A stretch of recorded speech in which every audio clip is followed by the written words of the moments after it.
வணக்கம். ஸோ நம்ம இன்றைக்கி என்ன பார்க்க போகிறோம் அப்படின்னா, சீவேஜ் ட்ரீட்மெண்ட் பிளான்ட். சரிங்களா? சீவேஜ் ட்ரீட்மெண்ட் பிளான்ட்டுனா வர ஒரு ரா சீவேஜ், அதாவது வர ரா சீவேஜ் ரா சீவேஜை எப்படி வந்து ட்ரீட்டட் வாட்டராக மாற்றுறது. ஸோ இப்போ பொதுவாக ஒரு சில மல்டி ஸ்டோரேஜ் பில்டிங்லாம் இருக்கும். சரிங்களா? ஒரு மல்டி ஸ்டோரேஜ் பில்டிங்கில் பார்த்தீங்க அப்படின்னா ஒரு 10,000 பேர் 15,000 பேர் வராங்க அப்படின்னா அவங்களுடைய ரா சீவேஜ் எல்லாமே கம்பல்சரி ஏதாவது ஒரு எஸ்டிபி, கவர்மெண்ட்டோட எஸ்டிபியோ இல்லை வந்து ஒரு அவங்களுடைய ஓன் எஸ்டிபியோ வச்சுருப்பாங்க. ஸோ அதுக்கு தான் வந்து ஓவரால் எல்லாத்தையும் வந்து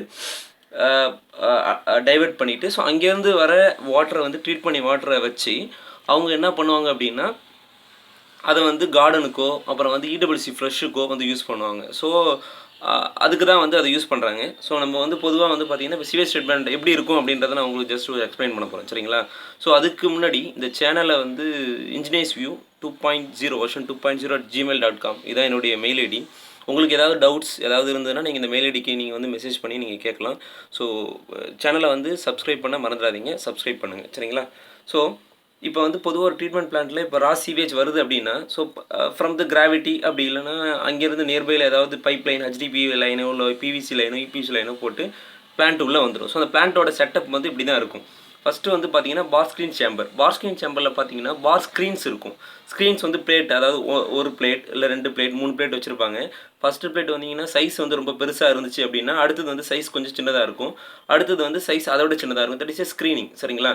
பார் ஸ்க்ரீன் சேம்பரில் பொதுவாக வந்து அந்த பேப்பரு வாட்டர் அந்த மாதிரிலாம் வருது இல்லை. ஸோ அதெல்லாம் இங்கேயே வந்து க்ளீன் பண்ணி எடுத்துருவாங்க. அந்த வர ராசிவேல வர பாஸ்கினுக்கு அப்புறம் என்ன வரும் அப்படின்னா அடுத்தது எங்கே போகும் வாட்டர் அப்படின்னா கலெக்ஷன் டேங்க்கு போகும். அதாவது இதை கலெக்ஷன் டேங்க்கும் சொல்லலாம், இல்லை ஈக்குலேஷன் டேங்க்கும் சொல்லலாம். சரிங்களா? கலெக்ஷன் டேங்க்கில் ஓவரால் வந்து ஹோல்ட் பண்ணி வச்சுப்பாங்க. ஆல்மோஸ்ட் பார்த்தீங்கன்னா வர சீவேஜ் வந்து பார்த்தீங்கன்னா ஆல்மோஸ்ட் ஒரு 400 to 500 KL வந்து ஸ்டோர் பண்ணுற அளவுக்கு பொதுவாக நார்மல் ஒரு பிளான்ட் அப்படின்னாலே 400 to 500 KL வாட்டர் வந்து ஸ்டோர் பண்ணுற அளவுக்கு ஸ்டோரேஜ் பண்ணுற அளவுக்கு அவங்களுக்கு ஒரு கலெக்ஷன் டேங்க் இருக்கும். சரிங்களா? இந்த கலெக்ஷன் டேங்க் வந்து பார்த்தீங்கன்னா ஈக்குலேஷன் டேங்காக யூஸ் பண்ணாங்க அப்படின்னா இங்கே வந்து ஏர் பபிள்ஸ் வந்து ஆல்வேஸ் வந்து ஒரு ஏர் ப்ளோயர் இங்கே இருக்குன்னு வச்சுக்கோங்களேன். ஒரு ஏர் ப்ளோயர் பிளான்ட்டுக்கு டெஃபினட்டாக ஒரு ஏர் ப்ளோயர் தேவை. ஸோ இந்த ஏர் ப்ளோயர்லேருந்து அவங்களுக்கு ஸ்பெசிஃபிக்காக வந்து இந்த இடத்துல வந்து எப்பயுமே வந்து டிஃப்யூசர் மூலிமா பைப் லைன் போட்டு அவங்க எப்பயுமே வந்து ஏர் வந்து கொடுத்துட்டே இருப்பாங்க, ஆக்சிஜன் சப்ளை கொடுத்துட்டே இருப்பாங்க. ஏன் அப்படின்னா அந்த சாலிட் வந்து செட்டில் ஆகக்கூடாது அப்படின்றதுக்காக கொடுத்துட்ருப்பாங்க. சரிங்களா?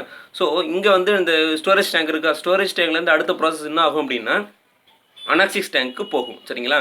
அது எப்படி போகும் அப்படின்னா இங்கே வந்து பம்ப் வச்சுருப்பாங்க. இந்த இடத்துல வந்து பம்ப்ஸ் வச்சுருப்பாங்க, சம்மர்சிபிள் பம்ப்ஸ் வச்சுருப்பாங்க, ஏதாவது ஒரு பம்ப் வச்சுருப்பாங்க. ஸோ அந்த பம்ப் மூலயமா இங்கேருந்து இங்கே ட்ரான்ஸ்ஃபர் பண்ணிவிடுவாங்க. ஸோ இந்த அனாக்சிஸ் டேங்க்லேருந்து என்ன போகும், அதுலேருந்து என்ன ஆகும் அப்படின்னா அடுத்து வந்து ஏரேஷன் டேங்க் போகும். ஸோ இந்த ஏரேஷன் டேங்க் தான் வந்து இருக்கிறதுலே மிகப்பெரிய ப்ராசஸ். இது வந்து நம்ம பார்க்குறது வந்து ஒரு பயாலஜிக்கல் ஒரு பிளான்ட் இது. ஸோ இந்த ஏரேஷன் டேங்க்கில் தான் வந்து ஓவரால் வாட்டர் வந்து நல்லா ஆகிறது. இது ஃபுல்லாகவே நம்ம ப்ரீ ட்ரீட்மெண்ட் சொல்லுவோம். ஸோ இந்த இடத்துல தான் இதில் வந்து நம்ம கரெக்டாக வந்து எல்லாத்தையும் க்ரோத் பண்ணணும், பாக்டீரியாவிலேருந்து எல்லாத்தையும் க்ரோத் பண்ணணும். அப்படி பண்ணால் தான் வந்து அடுத்த லெவலுக்கு வந்து நம்மளால் போக முடியும். இந்த ஏரேஷன் டேங்கில் என்னன்னா இங்கேயும் வந்து ஏர் ப்ளோயர் மூலிமா வந்து ஆக்சிஜன் சப்ளை பண்ணிகிட்டே இருப்பாங்க. அடிக்குவேட் ஆக்சிஜன் சப்ளை வந்து பண்ணிக்கிட்டே இருக்கணும். இந்த இடத்துல ஒரு டிஓ மீட்டர் ஃபிக்ஸ் பண்ணியிருப்பாங்க. டிஓ மீட்டர் அப்படின்னா டிசால்வ்டு ஆக்சிஜன்.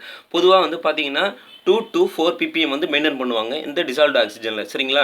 சப்போஸ் ஆக்சிஜன் வந்து கம்மியாக இருந்துச்சு அப்படின்னா அவங்க என்ன பண்ணுவாங்க, ஏர் ப்ளோயரை வந்து அது ஏரை வந்து அதிகமாக கொடுப்பாங்க. சப்போஸ் 4க்கு மேலே போச்சுன்னா ஏரை வந்து கம்மி பண்ணுவாங்க. பொதுவாக அந்த டிஓ மீட்டர் வந்து ஏர் ப்ளோயர் இருக்கிற விஎஃப்டி கூட பொதுவாக இன்டெகிரேட் பண்ணிடுவாங்க. சரிங்களா? ஆக்சுவலாக வந்து ஏர் ப்ளோயர் வந்து விஎஃப்டி மூலயமா தான் ஆக்டிவேட் பண்ணுவாங்க. அந்த விஎஃப்டி கூட இந்த டிஓ வந்து இன்டெகிரேட் பண்ணிட்டாங்கன்னா based on the flow 2 to 4 அந்த ரேஞ்சுக்குள்ளே இருக்கிறதுக்கு ஏற்ற மாதிரி ஏர் சப்ளை ஆக்சிஜன் சப்ளை வந்து இதுக்கு போயிடும். சரிங்களா? ஸோ அடுத்தது வந்து பார்த்திங்கன்னா இந்த ஏரேஷன் டேங்க்கில் என்னென்னா SSV அப்படின்னு சொல்லுவாங்க, அதாவது ஸ்லட்ஜ் செட்டிலிங் வால்யூம் சொல்லுவாங்க, ஸ்லட்ஜ் வால்யூம் இண்டெக்ஸ்ன்னு சொல்லுவாங்க. இதில் இருக்கிற செட்டில் ஆகிற அந்த ஸ்லட்ஜ் இருக்குது தெரியுங்களா, அதை வந்து ஒரு பீக்கரில் வந்து ஒரு 1 liter பீக்கரில் பிடிச்சி அதில் வந்து வால்யூம் வந்து ஒரு 30 minutes வந்து விட்டுருவாங்க. 30 minutes வந்து அப்படியே செட்டில் ஆகிற மாதிரி விட்டுருவாங்க. ஸோ 30 minutes விட்டதுக்கப்புறம் பார்த்தீங்க அப்படின்னா 30 minutes வந்து விட்டுருவாங்க. விட்டுட்டு அது எவ்வளோ செட்டில் ஆகுதுன்னு பார்ப்பாங்க. பொதுவாக வந்து பார்த்திங்கன்னா அது 200 to 200 ml இருக்கிற மாதிரி இருக்கும். 200 ml அப்படின்னா 150லேருந்து 200க்குள்ளே இருக்கிற மாதிரி பார்த்துப்பாங்க. ஸோ அந்த அளவு மெயின்டைன் பண்ணால் தான் அந்த ஸ்லட்ஜ் வந்து நல்லா இருக்கிறதா வந்து மீனிங். ஸோ அதுக்கப்புறம் இங்கே இந்த ப்ராசஸில் வந்து நல்லா வந்து எல்லாமே பாக்டீரியெல்லாம் க்ரோத் ஆகி நல்ல ஆக்டிவேட்டட் ஸ்லட்ஜ் வந்து பார்த்தீங்கன்னா அடுத்தது எங்கே கேரி ஓவர் ஆகும்னா செகண்டரி கிளாரிஃபையரில் கேரி ஓவர் ஆகும். இந்த செகண்டரி கிளாரிஃபையரில் என்ன நடக்கும்னா இங்கே தான் வந்து அந்த மிக்ஸ்டு லிக்விட் அதாவது கிளியர் வாட்டர் வந்து செப்பரேட் ஆகும். ஆக்டிவேட்டட் ஸ்லட்ஜு கூட மிக்ஸ்டு அந்த கிளியர் அந்த மிக்ஸ்டு லிக்யூரும் வந்து அதில் இருக்கும். சரிங்களா? ஆக்டிவேட்டட் ஸ்லட்ஜு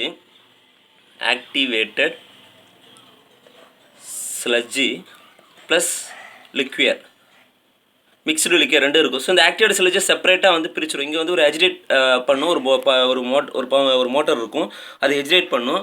எஜிடேட் பண்ணிவிட்டு அது அந்த ஆக்டிவேட்டட் ஸ்லட்ஜை வந்து கீழ் வழியாக வந்து செட்டில் பண்ணிவிட்டு இந்த அந்த நார்மல் வாட்டர் இருக்குல்ல, அந்த நார்மல் வாட்டரை வந்து அடுத்து இந்த ஃபில்டர் ஃபீட் டேங்க்கு அனுப்பும். இந்த ஃபில்டர் ஃபீட் டேங்க்கில் என்ன ஆகும் அப்படின்னா அந்த கிளியர் வாட்டர் எல்லாமே இங்கே வந்துடும். ஸோ அங்கேருந்து வந்து பார்த்தீங்கன்னா அடுத்தது வந்து ப்ரெஷர் சாண்ட் ஃபில்டருக்கு அனுப்புவாங்க. ப்ரெஷர் சாண்ட் ஃபில்டர்லேருந்து அந்த வாட்டர் ஆக்டிவேட்டட் கார்பன் ஃபில்டர் போகும். ஆக்டிவேட்டட் கார்பன் ஃபில்டர்லேருந்து அடுத்தது யூவிக்கு போகும்.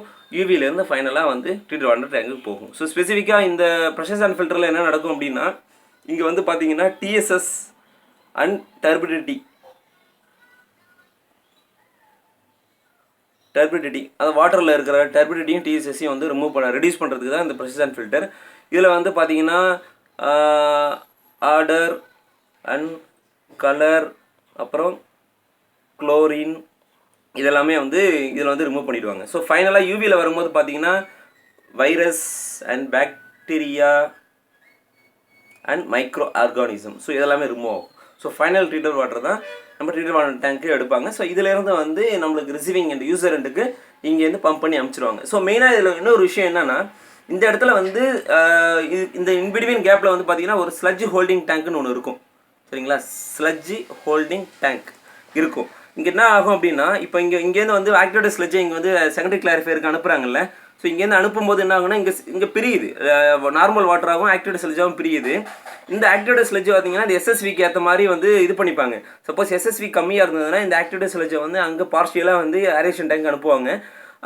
மீதி இருக்கிறத வந்து பார்த்தீங்க அதாவது WRSன்னு சொல்லுவாங்க. இன்னொன்று வந்து okay just leave it. So அந்த ஆக்டிவேட்டட் ஸ்லட்ஜை வந்து பார்த்தீங்க அப்படின்னா நல்லா அந்த இதோட எஸ்எஸ்வி கம்மியாக இருந்தது அப்படின்னா ஆக்டிவேட்டட் ஸ்லட்ஜை திருப்பி இதுக்கு ரிட்டர்ன் அனுப்புவாங்க. அப்படி இல்லை அப்படின்னா அதிகமாக இருக்குது, கரெக்டாக இருக்குது, மெயின்டெனாக இருக்குது அப்படின்னா இந்த செகண்டரி கிளாரிஃபைலேருந்து ஆக்டிவேட்டட் ஸ்லட்ஜை வந்து ஸ்லட்ஜ் ஹோல்டிங் டேங்க்கு அனுப்பிச்சிருவாங்க. ஸோ ஸ்லட்ஜ் ஹோல்டிங் டேங்க்லேருந்து என்ன ஆகும் அப்படின்னா சம்டைம்ஸ் வந்து சில பேர் ஸ்லட்ஜ் ட்ரையிங் பெட் வச்சுருப்பாங்க, அப்படியே போட்டுட்டு அப்புறம் நாளடைவில் எடுத்துப்பாங்க. அப்படி இல்லை அப்படின்னா வந்து ஃபில்டர் ப்ரெஸ் வச்சுருப்பாங்க.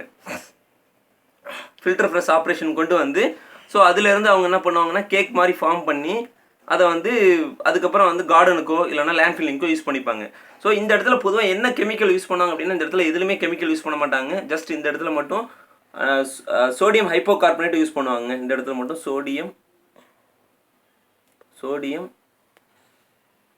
சோடியம் ஹைப்போகார்பனேட் மட்டும் யூஸ் பண்ணுவாங்க. டோசிங் இருந்துக்கிட்டே இருக்கும். இதுக்குன்னா இஸ் ஃபார் வாட்டரை வந்து நம்மளுக்கு வந்து நல்லா கொடுக்கறதுக்காக நம்மளுக்கு வந்து இந்த ஆட் பண்ணுறதுக்காக சோடியம் ஹைப்போக்ளோரைடு வந்து ஆட் பண்ணுவாங்க. ஸோ அவ்வளோதான் இந்த இடத்துல. இந்த இது வந்து பார்த்தீங்கன்னா இந்த ஃபில்டர் ப்ரெஸ் ஆப்ரேஷனுக்காக 2 இது யூஸ் பண்ணுவாங்க. என்ன அப்படின்னா பாலிமர் யூஸ் பண்ணுவாங்க பொதுவாக இந்த இடத்துல. ஸோ பாலிமர் யூஸ் பண்ணுவாங்க, அவ்வளோதான். ஸோ யூஸ் பண்ணாங்கன்னா உங்களுக்கு நார்மலாக கேக் வந்து ஃபார்ம் ஆகும். சரிங்களா? ஸோ இதாங்க வந்து normal sewage treatment plant. So நான் அந்தளவு அதிகமாக எக்ஸ்பிளைன் பண்ணியிருக்க மாட்டேன், ஒரு நார்மலாக ஓவரால் எக்ஸ்பிளைன் பண்ணியிருப்பேன். உங்களுக்கு எதாவது டவுட் இருந்ததுன்னா இதுக்கு பிங்க் பண்ணுங்கள். இதுக்கு ஸ்பெசிஃபிக்காக ஒரு லைன் ஐட்டம் பற்றியும் ஒரு பிளாக்கை பற்றியும் நான் உங்களுக்கு தனியாக எக்ஸ்பிளைன் பண்ணுறேன். ஸோ தேங்க்யூ ஃபார் வாட்சிங். Bye bye.